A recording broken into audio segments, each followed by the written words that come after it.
주일 예배 시간이라 꿈을 주시고 이루시는 하나님이라는 제목으로 말씀을 전하려고 합니다.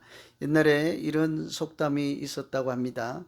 사람이 살 때 쌀 독에 쌀이 떨어져서 먹을 것이 없어서 죽는 것이 아니라 가슴에 꿈이 떨어져 죽는다, 이런 옛 속담이 있습니다. 뿐만 아니고 우리가 살아가는 인생, 우리의 일생이라고 하는 것이 우리가 평생 동안 했던 일, 무슨 직업 이런 것을 다 더하면 인생이 되는 것이 아니라 우리가 꿈꾸고 희망했던 것을 다 더한 것이 인생이다, 이렇게 말했습니다. 서양에서 유명한 철학자가 그렇게 이야기를 했죠. 이 동서양을 막론하고 이런 말씀이 있는 것을 보면 사람이라고 하는 것은 꿈을 꾸고 살아갈 때 진정한 사람으로 존재할 수 있다는 그런 말씀이 있죠.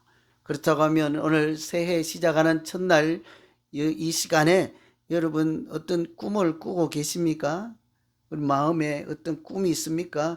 나는 지난밤에 개꿈 꿨어요, 용꿈 꿨어요, 그런 꿈 얘기하는 거 아니에요. 우리가 한 해 동안 살아가는데 하나님이 나에게 주신 비전이 있는가 하는 것이죠. 내가 살아갈 이유가 있는가 하는 것입니다. 그래서 오늘 내가 또 한번 어떤 힘든 일이 있어도 한번 살아봐야지 하는 것이 우리를 움직이게 하는 꿈이라고 할 수 있지 않겠습니까? 그래서 새해를 맞이하는 첫 주일 예배 시간에 한 해를 우리가 잘 살고자 하면 뭐를 준비해야 되겠어요? 보통은 돈을 준비하고 아까 쌀독에 쌀이 떨어져 죽는 것이 아니라고 하지만 우리는 쌀, 양식을 준비하고 모아두는 그런 것이 아니라 사실은 새해에 꿈을 준비해야 올 한 해를 우리가 힘있게 용감하게 잘 살아가게 될 줄로 믿습니다. 옛날 지난 세월들 돌이켜보면 좀 힘들지만 그때마다 우리 가슴에 꿈이 있을 때는, 소망이 있을 때는 어떤 어려움도 우리가 다 이기고 거뜬하게 잘 살아내지 않았습니까? 이 원고에는 없는데 한 잠깐만 얘기하면 우리 이 어머니 아버지 시골에 아주 깡촌에 살았는데 참 가난했어요. 그렇게 가난할 수가 없어요. 그런데도 오남매 키워서 그 자식 잘 되는 그 한 소망 때문에 비가 와도 눈이 와도 일하면서 평생을 고생하다가 지금은 두 분 다 돌아가셨죠. 그분들의 인생을 생각해봐도 가장 이렇게 신명나게 살았던 것은 뭐가 없어서가 아니라 꿈이 있으면 다 살아내셨죠. 지금은 죄송하고 다 갚을 수도 없는 그런 때가 되었습니다만 우리 부모님뿐만 아니라 우리 자체 여기 계신 우리 모두 다 살아가기 참 힘든 일이 많지만 우리 가슴에 꿈이 있을 때는 우리가 여전히 이겨낼 수 있죠. 살아갈 수 있었지 않았습니까? 교회도 사실은 마찬가지입니다. 교회가 재정적으로 부족하여서 돈이 없어서 힘들 때도 있고 또 예배당이 없어서 어려울 때가 있지요. 당연히 그렇습니다. 그러나 정말 힘이 들 때는 교회가 교회답지 못하고 하나님이 주신 꿈을 잃어버릴 때가 교회가 가장 힘들 때이지 않겠어요? 오늘 우리가 읽은 이 말씀은 하나님이 꿈을 주시고 그 주신 꿈을 이루어가는 요셉의 일생을 아주 축약해서 보여주는 시편 말씀입니다. 요셉이라고 하는 인물은 원래 창세기에서 나오잖아요. 아주 길게 설명되어 나오는 요셉의 일대기를 시편에서 몇 구절로 축약을 해서 보여주는 말씀이지요. 만일 요셉의 일생이 하나님이 꿈을 주시고 그것을 이루어가는 과정이 아니라면 그 요셉의 일생은 참으로 불행한 인생이었다라고 할 수 있죠. 오늘 우리가 읽은 말씀에 보면 감옥에 갇히고 노예로 팔려가기도 하고 형들에게 미움을 받기도 하고 어렵게 살지 않았습니까? 그런데 꿈을 이루어 주시는 하나님과 동행한 사람으로 보면 그 사는 형편은 어렵고 종으로 팔려갔을지라도 요셉은 참 행복한 사람이다 라고 할 수 있죠. 행복한 정도가 아니라 하나님께서 꿈을 주시고 꿈이 있는 사람이, 또 그 꿈을 이루어 주시는 하나님과 동행해서 가는 인생이라면 얼마나 신명나는 걸음으로 살아갈 수 있었겠습니까? 새해를 맞이해서 하나님께서 우리에게도 꿈을 주시고 그 꿈을 이루어가는 한 해가 된다면 올 한 해 우리 모두가 행복한 한 해를 잘 살아가게 될 줄로 믿습니다. 좀 부족하고 좀 어려움이 많아도 하나님이 나에게 꿈을 주시고 그것을 나와 더불어 이루어가는 그 하나님이 가시는 길에 동참한다면 한번 가볼만 하지 않겠습니까? 하나님께서 우리에게 어떻게 꿈을 주시고 그 꿈을 이루어 가실까? 오늘 말씀을 참고로 하면 먼저는 고난 속에 하나님께서 꿈을 숨겨 두셨습니다. 사람이 보면 고난이라고 하는 것은 원하지 않는 것이고 싫은 것이고 없으면 좋은 것이죠. 그런데 그런 고난조차도 하나님께서 우리에게 주신 꿈을 이루어가는 하나의 단계요 과정이라고 하는 것이죠. 사람의 눈에는 고통이지만 하나님이 볼 때는 꿈을 이루어가는 한 개씩 단계라는 거죠. 과정이죠. 오늘 읽은 16절 말씀에 보면 기근이 왔고 종으로 팔려갔다 감옥에서 착고에 상하고 쇠사슬에 매여 있다, 이렇게 요셉의 인생을 설명하잖아요. 하나도 좋은 말씀이 없습니다. 전혀 희망 있는 표현은 없어요. 감옥에 갇혔죠. 종으로 팔려갔죠. 발목은 착고에 갇혀 있죠. 쇠사슬에 묶여 있죠. 갇힌 인생이니까 하나도 소망은 보이지 않는 암울한 내용입니다. 그런데 한번 다시 잘 읽어보시면 그가 끊으셨다, 그가 먼저 보내셨다, 그가 종으로 팔리게 하셨다.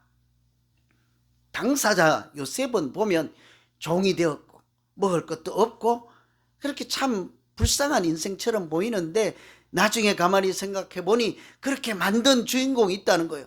그분이 끊게 하셨고 그분이 먼저 보내주셨고 그분이 종으로 팔리게 하셨다. 누구겠습니까?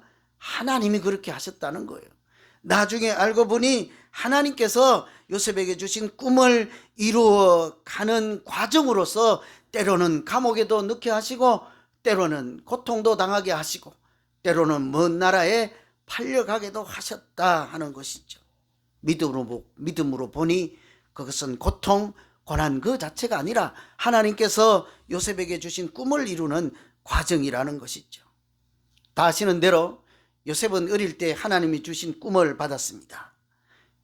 그 내용을 잠깐 말씀드리면 곡식단 있잖아요. 가을철에 추수를 하면 보리 한 단, 뭐 쌀 한 단, 이렇게 이렇게 한 단씩 묵잖아요. 그 형님들의 곡식단이 요셉의 곡식단에 와서 절을 하더라 하는 꿈을 꾸었습니다. 또 한 번은 해와 달과 하늘에 있는 11개 별이, 요셉의 형제는 12명 있잖아요. 12형제 자매인데 11개 별이 요셉 별에게 와서 절을 하더라 하는 꿈을 주셨죠. 무슨 뜻인지도 몰라요. 앞으로 어떤 일이 일어날지 잘 알지도 못하는 그런 어린 나이에 그 꿈을 하나님으로부터 받고 그것을 간직하고 살았지만 오히려 요셉은 그 꿈 때문에 형님들의 미움과 시기 질투를 당하고 종으로 팔리게 되는 그런 처지를 당했습니다. 그런데 요셉은 그것을 형님들이 한 일이 아니라 하나님이 하셨다, 그렇게 고백하고 있는 것이죠. 그러니 원망 대신에 고통 속에서도 행복한 꿈을 꾸면서 견디고 버틸 수 있게 된 것이죠. 금년 한 해 우리에게 주어진 첫날 예배잖아요. 첫 시간입니다. 여러분 생각할 때 올 한 해가 어떨 것 같습니까? 저는 믿음이 없어서 그런지 아무리 생각해도 올 한 해가 참으로 쉽지는 않겠다. 그렇지 않을까요, 여러분? 여전히 코로나 바이러스는 뭐 오미크론이라는 이름으로 해서 기승을 부리고 프랑스나 영국뿐만 아니라 아시는 대로 우리 제 큰딸이 간호사 RN이잖아요. 맨날 엄마한테 문자 보내. 엄마 교회도 가지 마. 엄마 모이는 데도 가지 마. 집에도 사람 부르지 마. 뭐 굶어 주라는 얘기예요. 뭐 어쩌라는 얘기예요. 그러면서 자기는 자기 병동에 코로나 환자가 이제 자꾸 늘어난다는 거예요. 그러면서 그렇게 툭툭하고 퉁명스럽던 애도 엄마 걱정이 되는지 제 걱정은 안 해요. 아빠 교회 가지 마 그러지 않아요. 코로나 조심하세요 그런 얘기 안 해. 지 엄마만 이쁜지 항상 그렇게 하는 그런 아주 급박한, 우리가 생각하는 것보다 아주 급박한 상황 가운데 우리가 살고 있지 않습니까? 2년이라는 세월이 지났는데도 여전히 마치 지구의 종말 같은 그런 느낌을 받으면서 우리가 자유롭지 못한 시대를 살고 있잖아요.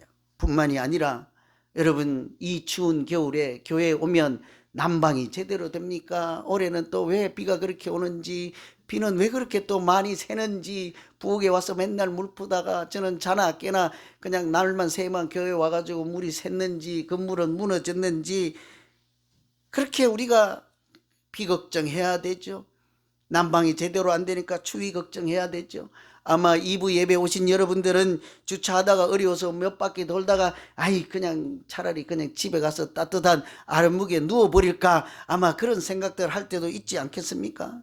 반듯한 교회 건물이 있는 것도 아니고 무엇 하나 제대로 갖추어진 그런 대형 교회도 아니므로 좀처럼 아무리 생각을 해봐도 올 한 해가 평탄하지는 않을 것 같아요. 제가 웃을 수가 없는 거예요. 제가 사실은 죄송한 마음이 들지 않겠습니까? 이렇게 이 어려운 환경 가운데 그래도 믿음으로 세상을 승리하며 살아보겠다고 그렇게 세상에서 눈물 흘리고 아픈 일들이 많을지라도 하나님 앞에서 주시는 은혜로 버티고 견디고 살아보겠다고 교회에 오시는 분들에게 그래도 따뜻한 예배당, 그래도 안락한 식당, 그래도 추울 때는 따뜻한 그런 온돌 같은 분위기에서 지낼 수 있도록 마땅히 도와드리고 준비해서 드려야 되는 것이 제 책임이지 않겠어요. 간혹 생각하면 어디 가서 야간에 알바라도 좀 해볼까, 난로라도 한 대 더 사고, 여기도 한 대는 해서 선명한데 여기는 잘 안 보이는 것 같아갖고 저거는 또 여러분 보시기에는 어떨까, 별 생각을 다 하지 않을 수가 없죠. 이런 것을 보면 평탄치 않을 것 같은데요, 제가 그런 어려움을 말씀드리고자 하는 거예요. 그보다 더 어려움이 있다는 거예요. 그보다 더 큰 어려움은 이런 열악한 환경, 이런 어려움 중에서도 하나님이 우리에게 주신 비전을 우리가 만일 놓쳐버리고 우리가 어떤 교회가 되어야 하는지, 하나님이 원하시는 교회가 무엇인지도 모르고 그저 등 따뜻하고 배부른 것만 구하는 교회가 된다면 그것이 우리에게 닥치는 환난의 시작이 되지 않겠습니까? 반대로 하나님께서 이처럼 좁은 곳으로 우리를 몰아가고 물이 새는 곳으로 인도해 가시고 열악한 환경 속에서 예배드리도록 몰아가시는 것이, 만일 우리에게 눈에 보이는 건물 보지 말고 하나님께 집중하고 하나님이 주시는 비전에 집중하게 하시는 하나님의 계획이요, 하나님의 꿈이라면, 우리가 그렇게 고백할 수만 있다면 올 한 해가 행복한 한 해로 믿음 생활하게 될 줄로 믿습니다. 꿈 넘어 꿈이라는 책이 있어요. 꿈, 앞에 있는 꿈 넘어 또 다른 꿈이 있다는 거죠. 그래서 꿈 넘어 꿈이에요. 여러분, 예를 들면 이런 것입니다. 우리 다 백만장자가 되기를 꿈꾸잖아요, 그죠? 그게 앞에 꿈인 거예요.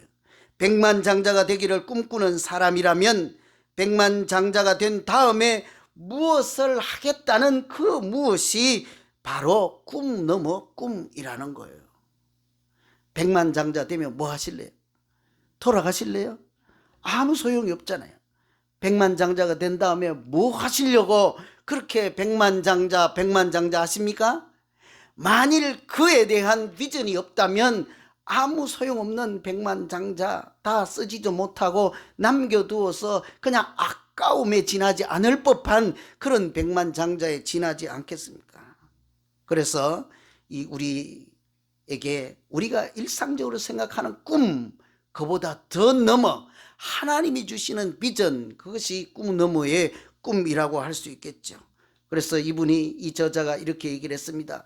꿈이 있는 사람은 행복한 사람입니다. 그러나 꿈 넘어 꿈이 있는 사람은 위대한 인생을 사는 사람입니다. 우리가 그저 배부른 사람으로 살고자 하는 것이 아니잖아요. 하나님이 보내주신 이 지구촌에서 그래도 하나님께 돌아갔을 때 잘 살다 왔다, 내가 그렇게 너를 그곳에 보냈노라 하고 하나님도 기뻐하시고 만족해 하실 만한 그런 인생을 우리가 살아내야 하지 않겠습니까? 요즘 그래도 있겠습니다만 배가 고파서 그 인생에 불쌍한 사람들이 아직도 있긴 있습니다만 많은 우리는 그렇지 않잖아요. 우리는 아무 불편함 없이 예배 드리는 그런 꿈을 꾸고 있습니다. 마땅히 그런 꿈도 꾸어야죠. 저도 그런 꿈을 꿔요. 여기 살다가 여기서 예배 드리다가 몇 년 뒤에 어디로 쫓겨나는 그런 교회 말고 그냥 아무 걱정 없이 한자리에서 아무 걱정 없이 예배 드리고, 또 우리가 연약해서 헌금을 잘 못할 때가 되었을지라도 연약한 우리 어린 청년들, 아이들이 예배당 때문에 걱정하지 않고 예배 드릴 수 있는 그런 꿈을 꾸지요. 어떻게 하면 그렇게 만들어 갈 수 있을까? 그러나 우리는 교회 건물은 없지만 교회가 부흥하는 꿈, 하나님 보시기에 아름다운 교회가 되는 그런 꿈을 우리가 먼저 꾸어야 하지 않겠냐고요. 그렇게 좋은 교회, 그냥 보기 좋은 교회, 시설이 잘 갖춘 교회 마땅히 준비하고 후세들을 위해서 그렇게 해야 되지만, 그런 꿈 너머에 있는 꿈, 하나님이 주신 비전, 정말 이 LA 땅에 누구든지 가도 그곳은 하나님이 살아계신 교회예요. 누구든지 갔다 오면 그곳은 가도 되는 교회라고 말할 수 있는, 성령이 충만하고 말씀이 충만하고 하나님이 살아계신 교회로 우리가 믿음 생활을 해야 되겠다 하는 그런 꿈을 꾸어야 할 줄로 믿습니다. 그런 것이 꿈 넘어 꿈이라고 할 수 있죠. 하나님은 우리에게 이미 그런 꿈 너머의 꿈을 주셨습니다. 사람이 중심이 아닌 오직 예수 그리스도께서 머리 대신 아름다운 교회를 우리가 꿈꾸게 하셨습니다. 한두 사람이 아닌, 오래 다닌 사람, 부자인 사람, 말 잘하는 사람, 잘생긴 사람, 키 큰 사람, 옷을 이쁘게 입는 사람, 뭐 어떤 사람 할까요? 교회에서 힘쓰는 사람들. 그런 한두 사람 말고 모든 사람이 주인공, 주체가 되어서 여기서 믿음 생활하는 사람은 누구나 공평하게 하나님의 은혜도 받고 하나님의 사랑도 받고 그 사람이 하나님 앞에서는 주인공처럼 행복하게 믿음 생활하는 교회가 되는 꿈, 그런 꿈을 하나님이 우리에게 주셨잖아요. 세상 사람들처럼 모여서 세상의 쾌락을 추구하는 교회가 아니라 생명을 살리고 복음을 전하는 그런 교회가 되는 꿈을, 그 꿈 너머의 꿈, 하나님이 주신 꿈을 이미 우리에게 주신 줄로 믿습니다. 이런 꿈을 주신 하나님의 계획이 올 한 해 어떤 어려움 중에도 하나씩 하나씩 이루어져 가는 행복한 우리 모두 되기를 간절히 소망합니다. 고난 중에 하나님이 그런 꿈을 숨겨놓고 고난을 헤쳐가는 과정이 하나님이 그 꿈을 이루어가는 단계라는 것이죠. 두 번째로는 말씀으로 단련하여 그 꿈을 이루게 하십니다. 고난이 있을 때는 꿈을 성취하기가 참 어렵잖아요. 그런데 그때마다 하나님께서 말씀으로 단련해서 그 꿈을 반드시 이루시는 분은 하나님이라는 사실이죠. 오늘 19절에 보면 여호와의 말씀이 응할 때까지라 그 말씀이 저를 단련하였다. 말씀이 응할 때까지 그 말씀이 그를 단련했다. 말씀이 응할 때까지 무슨 일이 있었을까? 다시 거꾸로 한번 읽어보면요, 말씀이 응할 때까지라고 하는 것은 꿈이 이루어질 때까지, 그 앞에 모양이 어떠했는가 하면 그것이 바로 옥에 갇히고 종으로 팔리고 쇠사슬에 갇혀 있고 이런 것이 언제까지 계속되었냐고요? 말씀이 이루어질 때까지, 꿈이 이루어질 때까지 포기하지 않도록 말씀으로 그 요셉을 하나님께서 단련하여서 마침내 그의 인생 가운데 하나님이 꿈이 이루어지게 하셨다 하는 내용이 있잖아요.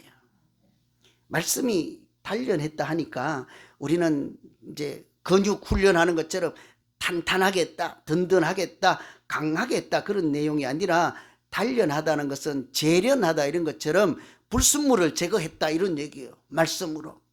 하나님이 우리에게 꿈을 주시고 비전을 주셨더라도 세상에 살다가 보면 힘든 일이 생기다 보면 우리 속에 그 꿈 대신에 자꾸 다른 것을 붙잡게 되지 않습니까? 그렇게 하지 못하도록 우리 안에 들어오는 나쁜 생각, 하나님이 주시는 비전을 포기하게 만드는 그런 생각들, 세상의 가치들을 하나님의 말씀으로 자꾸 걸러내고 다시 하나님께 소망을 두게 하시고, 또 다른 불순한 것들이 들어오면 기도할 때마다 하나님께서 그것을 쫓아낼 수 있도록 말씀이 생각나게 해주심으로 그 말씀이 요셉을 붙잡아 마침내 하나님의 뜻이 이루어지게 했다 하는 말씀이 있죠. 실제로 요셉은 항상 자기 마음속에 그 꿈을 품고 살았죠. 그러니 처음에는 자기만 알고 있었잖아요. 아버지에게 그 꿈 얘기를 해도 아버지는 알면서도 조용히 있었고, 형제들도 그냥 듣는 둥 마는 둥 했지만 아무도 알아주지 않았다는 거죠, 그 꿈을. 그럼에도 요셉은 그것을 잊어먹지 않았습니다. 여러분, 우리가 꿈을 꾸고 왔는데 옆집에 가서 얘기하고 친구에게 왔는데 그거 개꿈이야 하면 우리 다 잊어먹고 말잖아요. 더 이상 기억하지 않습니다. 그런데 형님들에게 말해도, 아버지에게 말씀을 드려도 아무 반응이 없는 거예요. 그럼에도 불구하고 요셉은 그것을 마음에 담고 있었습니다. 또 담고 있다가 하루는 그것을 자기 혼자만 담고 있을 수가 없어서 형님들에게 이야기를 한 거죠. 그것이 문제가 된 것이죠. 형님들 들어보세요. 형님들의 곡식단이 내 곡식단에 다 절하더이다. 하늘에 있는 별들이 다 있는데 내 별에게 와서 다 절하더이다. 뭐 이런 놈이 있어 하고 형님들이 그냥 쫓아내고 노예로 팔아버렸던 거잖아요. 요셉은 그 말씀을 기억하고 있었습니다. 그러니 쫓겨나고 팔려가고 미움을 사더라도 견딜 수가 있었던 것이죠. 사실은 더 놀라운 것은 하나님이 직접 요셉에게 준 말씀이나 꿈뿐만이 아니라 아버지에게 주셨던 것, 할아버지에게 주셨던 하나님의 말씀까지 기억하고 있었죠. 그래서 요셉이 애굽에 살다가 자기 이제 수한이 다해서 죽음을 맞이할 때 뭐라고 합니까? 나를 이곳에 묻지 말고, 이곳에서 애굽에서 장사 지내지 말고 하나님께서 약속하신 약속의 땅 가나안으로 앞으로 미래에 너희가 갈 때 나도 그곳에 가서 장사를 지내주라. 내 뼈를 그곳에 묻어달라 하는 것이죠. 왜 그렇습니까? 아브라함에게 하나님이 말씀하시기를 앞으로 400년 동안 애굽에 가서 종살이하고 나그네로 살다가 400년 후에 내가 너희를 반드시 약속의 땅으로 인도해 갈 것이라 하는 할아버지의 말씀을 듣고 그 하나님의 말씀을 가슴에 품고 있었으므로 어려울 때마다 그 말씀이 요셉을 포기하게 하고 주저앉게 만들 때마다 그 악한 생각들을 다 쫓아내고 여전히 하나님께 소망을 둘 수 있었던 것이죠. 시편 37편에 보시면 여호와를 기뻐하라, 저가 내 마음의 소원을 이루어 주시리라. 마치 요셉은 이 말씀처럼 그렇게 살았습니다. 하나님을 기뻐하라, 그가 네 마음에 주신 소원을 이루어 주실 것이라.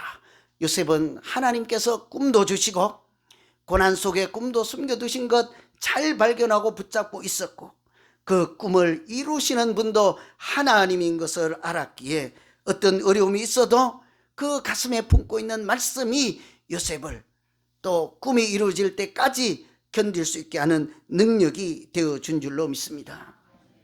성경에 있는 인물들이야 그렇다 치는데요, 세상에도 그런 분들이 있어요. 한 분만 소개해드리고 마치겠습니다. 아주 유능한 사람이었습니다. 오래전 이야기니까요. 그 한국은행 다녔던 사람이니까 옛날에는 은행 직업이 최고였잖아요. 그죠?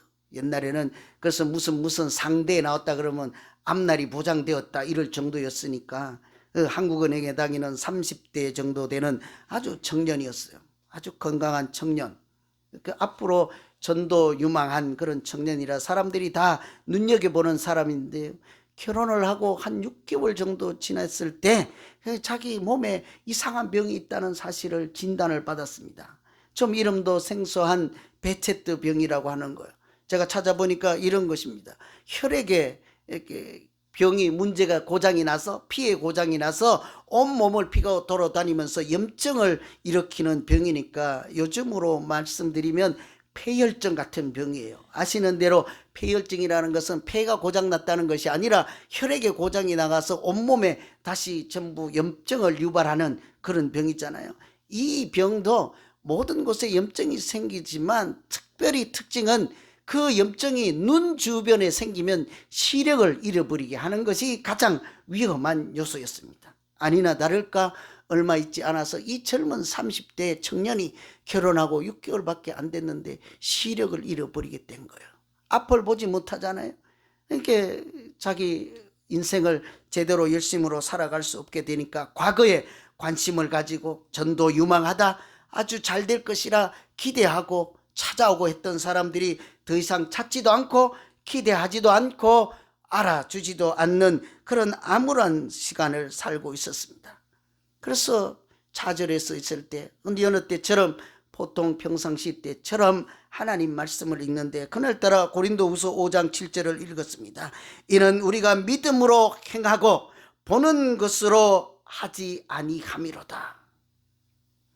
여러분 무슨 감동이 옵니까? 우리가 믿음으로 행하고 보는 것으로 하지 아니한다 이런 거예요. 우리는요 보는 것으로 살잖아요. 한 번도 안 보이면 살기가 힘들어요. 그러나 우리가 두 눈이 멀쩡하니까 이런 성경 구절을 읽어도 아무런 감동이 없습니다. 우리는 잘 보이니까요. 그런데 이분도 잘 보이다가 어느 날부터 앞을 보지 못하니까 이 말씀이 다시 들리는 거예요. 사람이라고 하는 것은 믿음으로 행하고 보는 것으로 하지 아니함이로다. 자기 존재를 다시 발견한 거예요. 고난 중에 숨겨두신 하나님의 꿈을 찾게 된 것입니다. 그러면서 그 하나님의 음성이 들리기 시작하는 거예요. 너는 사람들이 기대하지 않고 아무것도 할 수 없을 것 같지만 인생이라고 하는 것이 믿음으로 행하는 것이지 보는 것으로 하지 아니한단다. 너도 아직 할 일이 있단다. 이 소리를 듣게 된 거예요. 그 하나님 말씀이 나는 더 이상 살 가치도 없고 살아갈 용기도 없다 하고 주저앉았던 이 사람을 요셉을 단련한 것처럼 그 자기 마음속에서 악한 생각들을 다 몰아내고 포기하고 싶은 마음들을 다 몰아내고 다른 사람들을 위해서 쓰임받는 사람으로 살기 시작한 거예요. 뭐 하겠습니까? 자기도 멀쩡하게 두 눈을 보다가 시력을 잃어서 맹인이 된 처지가 되었으니까 그 심정을 누가 알아주겠어요? 똑같은 사람들을 돕기 시작한 거예요. 한 1년에 4,000명 넘게 멀쩡한 눈을 사고로 잃어버리고 병으로 잃어버린다는 사실을 알고 앞을 보지 못하게 되는 후천적으로 맹인이 되는 사람들을 돕기 시작하였습니다. 희망으로 말씀을 전하고 몇 사람 모아서 그들과 더불어 기도하다가 그것이 큰 선교회가 된 거예요. 그러면서 그때 하는 고백 한마디입니다. 내 눈 주의 영광을 보네. 이분 지금 앞 못 본다니까요. 병마로 눈 잃었다니까요. 그런데 뭐라고 합니까? 내 눈 주의 영광을 보네. 이것이 이분이 쓴 책 이름이에요. 올 한 해 우리가 이렇게 살아가야 하지 않겠습니까? 암울한 현실 가운데서도 하나님이 주신 꿈을 여전히 우리가 기억할 수만 있다면 우리는 절망이 아니라 희망으로 살아가는 소중한 한 해가 될 줄로 믿습니다. 보이는 건물이 전부가 아니라 보이지 않는 꿈 넘어 꿈을 꾸며 하나님이 우리에게 주신 그런 꿈을 꾸며 생명을 구원하는 일을 하고 가정을 살리는 그런 꿈을 꿀 때 내 눈 주의 영광을 보내 고백하며 올 한 해 연말을 맞이하게 되는 우리 모두 되기를 간절히 소망합니다. 기도하겠습니다. 하나님 아버지, 새해 첫 주일 예배를 하나님께 올려드릴 때 하나님, 내가 구하는 것이 많이 있습니다. 올해는 생활이 좀 넉넉하고 올해는 내가 고민하는 문제들이 다 해결돼서 우리 가정에 우리 교회에 평안을 주시기를 원합니다. 그러나 그 무엇보다도 보이지 않는 꿈 너머의 꿈, 하나님이 주신 꿈을 잃어버리지 않도록 깨어서 말씀으로 단련하는 한 해가 되게 하여 주시옵소서. 꿈을 주시고 이루어 가시는 하나님과 동행하는 우리 모두 되게 하여 주시옵소서. 예수님 이름으로 기도하옵나이다. 아멘.